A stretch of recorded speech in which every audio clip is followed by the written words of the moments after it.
Next श्लोक कौन सा है? श्लोक नंबर 22 13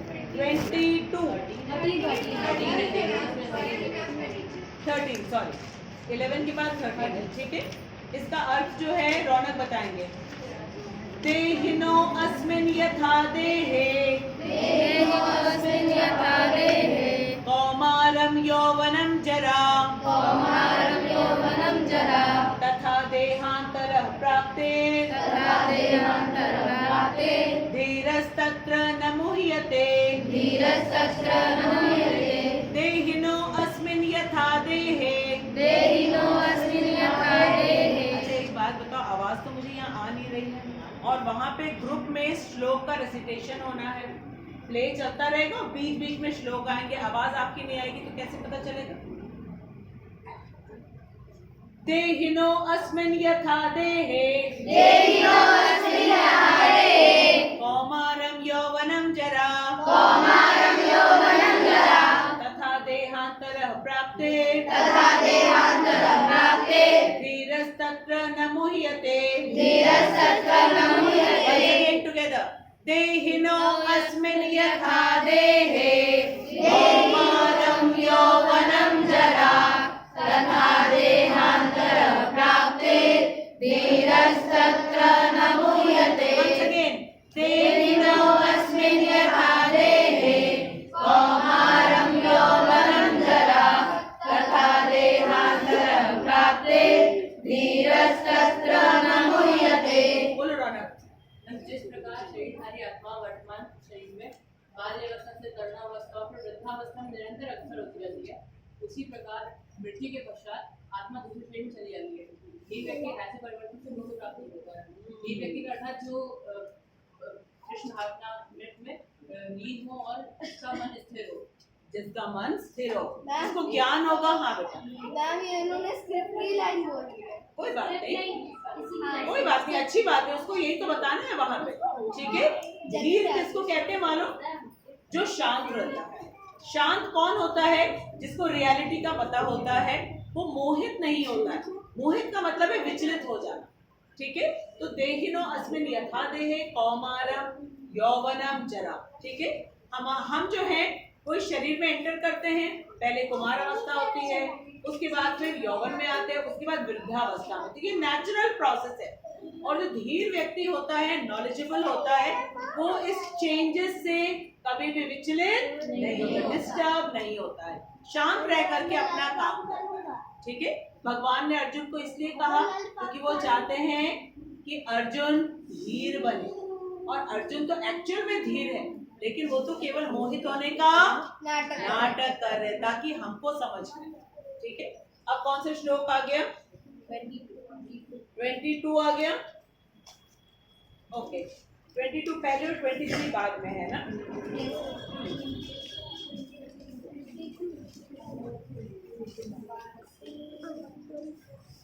कौन सा है श्लोक नंबर 22? वाशांसि जीर्णानि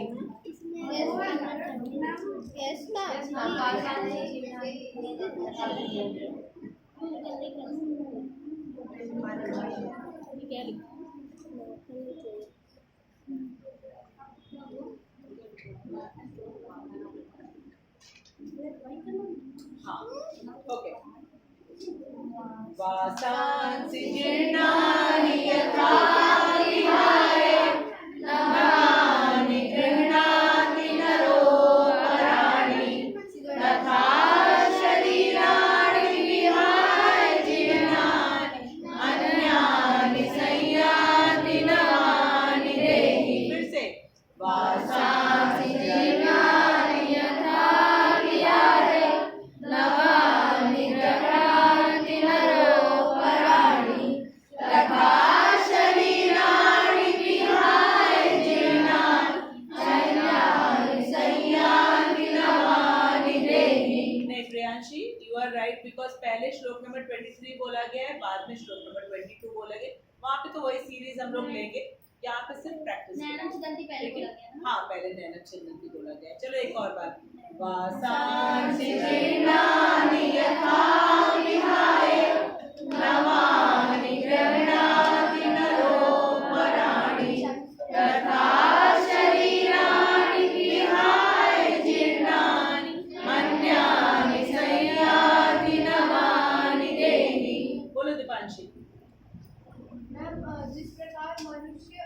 पुराने वस्तु को त्याग कर नए वस्त्र धारण करते हो, उसी प्रकार जो आत्मा होती है वो पुराने तथा व्यर्थ के शरीरों को त्याग देती है और नए शरीर।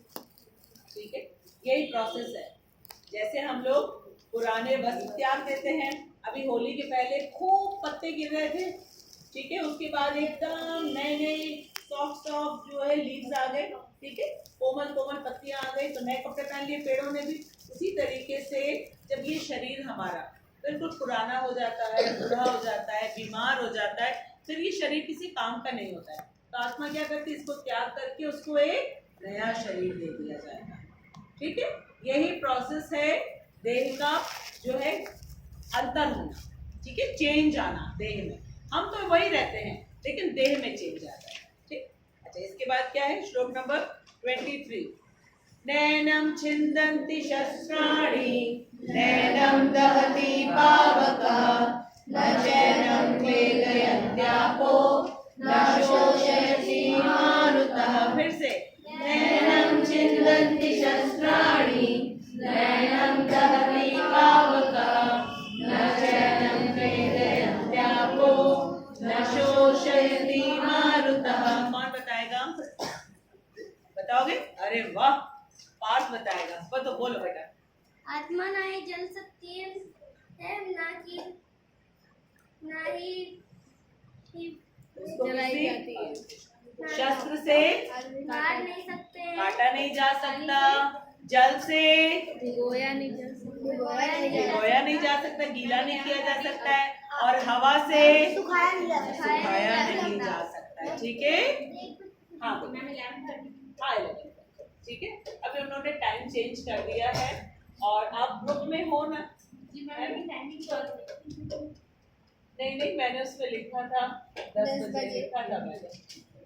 कोई बात नहीं, आपको प्ले का मालूम है ना कि दूसरे अध्याय का प्ले होने जा रहा है 6 मई, डेट तय हो गई है।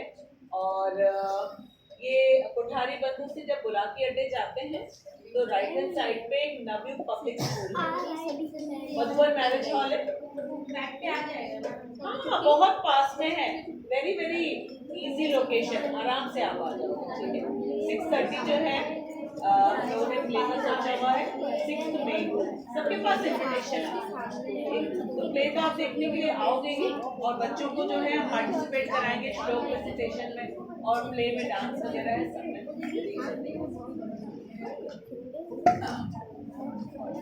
ओके, वंस अगेन, नैनम छिन्दन्ति शस्त्राणि नैनम दहति पावकः न चैनम क्लेदयन्त्यापो न शोषयति मारुतः। फिर से, नैनम छिन्दन्ति शस्त्राणि नैनम दहति पावकः न चैनम क्लेदयन्त्यापो न शोषयति मारुतः। ठीक है, इसका मीनिंग हमें बता दिया है रौनक ने। अब हम श्लोक नंबर 38, ठीक है, श्लोक नंबर 38, इसकी मीनिंग रिद्धि बताएगी, श्लोक नंबर 38 की। ठीक है, सुखे दुखे समे कृत्वा लाभालाभो जया जयो ततो युद्धाय युज्यस्व नैवं पापम् अवाप्स्यसि सुखे दुखे समे कृत्वा लाभालाभो जया जयो ततो युद्धाय युज्यस्व नैवं पापम् अवाप्स्यसि। बोलो रिद्धि। मैम इस श्लोक में बताया गया है लाउडर। मैम इस श्लोक में बताया गया है सुनो, कि she's saying, अगर मतलब अर्जुन को बोल रहे कृष्ण कि अगर तुम हार या जीत, दुख या सुख और हानि या लाभ के बारे में बिना सोचे अगर तुम युद्ध करोगे तो तुम्हें पाप नहीं लगेगा। देखो क्या कह रहे हैं, तो तुम्हें पाप नहीं लगेगा। अर्जुन के मन में डर था कि घर के बड़ों को मारूंगा तो पाप लगेगा, और पाप लगेगा तो मैं नरक में नित्य वास करूंगा। भगवान ने यहाँ क्लियर कर दिया। ठीक है, सुख दुख, लाभ हानि, ठीक है, इनको बिल्कुल सोचो ही नहीं और सिर्फ अपना कार्य करो, सिर्फ अपना कार्य करो, तो तुमको पाप नहीं लगेगा। अभी आप सबका कार्य क्या है? पढ़ाई करना है। अगर आप पूरा मन लगा के पढ़ते हो, ये बिना सोचे कि पास होंगे कि फेल होंगे, कितने नंबर आएंगे, ठीक है, इससे हमको क्या मिलेगा? तो आप पढ़ते जाओगे और कभी भी आपको कोई भी रुकावट नहीं आएगी, क्योंकि कृष्ण प्रोटेक्शन देंगे। लेकिन अगर हम ये नहीं करेंगे तो अवश्य ही आए। ठीक, ओके। लास्ट श्लोक आ गया, श्लोक नंबर 40। इसका कौन अर्थ बताएगा? कौन बताएगा? मोनिका बताओगी? नेहा विक्रम नाशो अस्ति? नहीं? नेहा विक्रम नाशो अस्ति, प्रत्यवायो न विद्यते, स्वल्पम अस्य धर्मस्य, त्रायते महतो भयात्, नेहा विक्रम नाशो अस्ति, प्रत्यवायो न विद्यते, स्वल्पम अस्य धर्मस्य,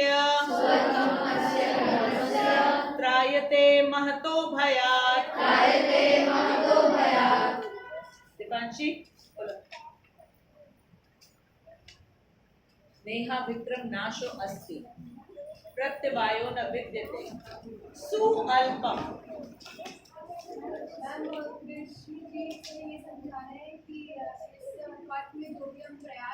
इस पद में, कौन से पद में? जो कृष्ण ने हमको बताया है, ठीक है, निष्काम कर्म योग, जिसमें सुख दुख नहीं देखेंगे, लाभ हानि नहीं देखेंगे। इस पद थोड़ा सा भी प्रयास करेंगे तो क्या होगा? ना ही हानि होगी, ना ही ह्रास होगा। मतलब कभी भी ये कम नहीं होगा, कभी भी नहीं होगा, बल्कि क्या होगा?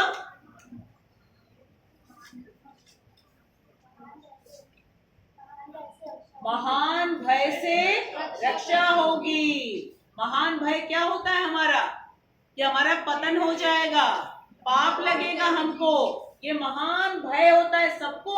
सब कहते हैं ना, डरो, भगवान से डरो, डरो, ठीक है। उस डर से हमको मुक्त कर रहे हैं कि अगर इस पद में, जो पद हमने बताया है कि लाभ हानि मत सोचो, ठीक है, और हार जीत मत सोचो, सुख दुख मत सोचो, और अगर बिना सोचे हुए तुम अपना सिर्फ कर्तव्य करते जाओगे, ठीक है, तो तुम्हें क्या होगा? कभी भी नुकसान नहीं होगा, कभी भी इसकी हानि नहीं होगी, बल्कि क्या होगा? उस महान भय से हमेशा के लिए तुमको निवृत्ति मिल जाएगी, ठीक है, भय मुक्त हो जाओगे, निडर बन जाओगे। एक और श्लोक है क्या? Yes ma'am. 47, ओके, लास्ट श्लोक, सबसे इम्पोर्टेंट श्लोक ऑफ चैप्टर नंबर 2। कर्मण्येवाधिकारस्ते मा फलेषु कदाचन, मा कर्म फल हेतुर्भूः, मा ते संगोऽस्तु अकर्मणि, कर्मण्येवाधिकारस्ते मा फलेषु कदाचन, मा कर्म फल हेतुर्भूः, मा ते संगोऽस्तु अकर्मणि। इस श्लोक में भगवान ने कहा तुम्हारा अधिकार केवल एक चीज में है, ठीक है, केवल एक चीज में, उसको तुम ध्यान दो, सारा कंसंट्रेशन उसी पे लगाओ, ठीक। कर्म पे तुम्हारा अधिकार है।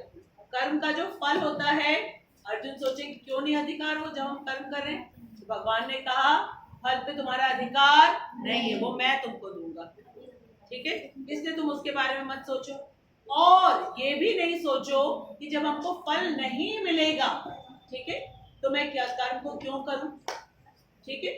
और ये भी नहीं सोचो कि तुम इस कर्म को करने वाले हो, तुम करता नहीं हो। क्यों ना सोचे? बोलो मैम। क्योंकि हम लोग कृष्ण के पार्ट है, जो शक्ति उन्होंने दी है वो उन्होंने, जो शक्ति हमारे पास है वो उन्होंने दी है, दृष्टि उन्होंने दी है, बॉडी उन्होंने दी है, तो हम कैसे कर सकते हैं? हम कैसे कर सकते हैं, ठीक है। हम सबके अंदर कर्तापन आ जाता है। कर्तापन का मतलब क्या होता है कि हमने किया है, ठीक है, मैंने इस काम को किया, मैंने अपने हाथों से किया है, मैं अपने पाँव से चल के गई थी, तो ये मैंने अपने हाथ बनाए क्या, ये पाँव मैंने बनाए क्या, ये बुद्धि मैंने बनाई, ये शरीर मैंने बनाया, इसमें सारी योग्यता ये मैंने बनाई नहीं। इसलिए भगवान कह रहे हैं कि सिर्फ तुम कर्म करो, जो बॉडी मैंने तुमको दिया है, बुद्धि मैंने तुमको दिया है, ठीक है, और क्या करना है वो भी बता दिया मैंने तुमको, सिर्फ तुम कर्म करो, रिजल्ट नहीं सोचो क्योंकि वो तुम्हारे हाथों में नहीं है। और अपने आप को डूअर मत समझो क्योंकि सब कुछ जब मैंने दिया है तो तुम कैसे कर रहे हो, और ये जान करके कि जब मैं कुछ कर ही नहीं रहा हूं तो मैं क्यों करूं ये भी नहीं सोचो, क्योंकि कर्म ही तुम कर सकते हो, उसको अवश्य करो, वरना तुमको निश्चित रूप से कहाँ जाना पड़ेगा, नरक में जाना पड़ेगा, ठीक है। तो ये पूरा प्ले का हम लोगों ने 7 या 8 श्लोक से उसको उसी के अंदर जो है पूरा प्ले को जो है हम लोग प्रेजेंट कर रहे हैं, बाकी कैरेक्टर्स यहाँ पे हैं। और अब कितना बज रहा है भैया, हरे कृष्णा देव, हम देव नहीं आर्यन। आर्यन सॉरी बेटा, हम बहुत खुश हुए तुम आए हो, लेकिन टाइम अब 10 o'clock का हो गया है, ठीक है यशी, 10 o'clock। अच्छा चलो कोई बात नहीं, अच्छा कोई बात नहीं, ठीक है। अच्छा ग्रुप में कितने बच्चे हैं, जल्दी हाथ ऊपर करो, ग्रुप में कितने बच्चे हैं, सबको मेरा ऑडियो मिला है, सबको मेरा ऑडियो मिला है, मैंने एक एक श्लोक को 3-3 बार आई थिंक रिपीट किया है, ये 3 बार किया है, 1 बार किया है, आई डोंट रिमेम्बर, 2 बार किया है, अच्छा ठीक है। तो अभी जिनको नहीं मिला है वो आपस में प्लीज शेयर कर लेना ताकि सबको श्लोक रेसिटेशन में पूरा कॉन्फिडेंस मिल जाए। यशी तुम्हें मिला है, मैंने जो ऑडियो भेजा था, नहीं मिला है, फिर से उसको रीसेंड कौन कर सकता है ग्रुप में, करोगी, जतिन करेंगे, ठीक कर रहे हो, ठीक, पाठ करोगे, नहीं जतिन को कर, ठीक, अच्छा। तो ये हम लोग का श्लोक का प्रैक्टिस हो गया। अब डांस की प्रैक्टिस करें, लेकिन कैसे करेंगे, स्पीकर लाई हो क्या, उन्होंने कहा था साउंड सिस्टम यहाँ पे है, साउंड सिस्टम है यहाँ पे, मैम मोदी के पास स्पीकर लगा हुआ है, कहना पड़ेगा,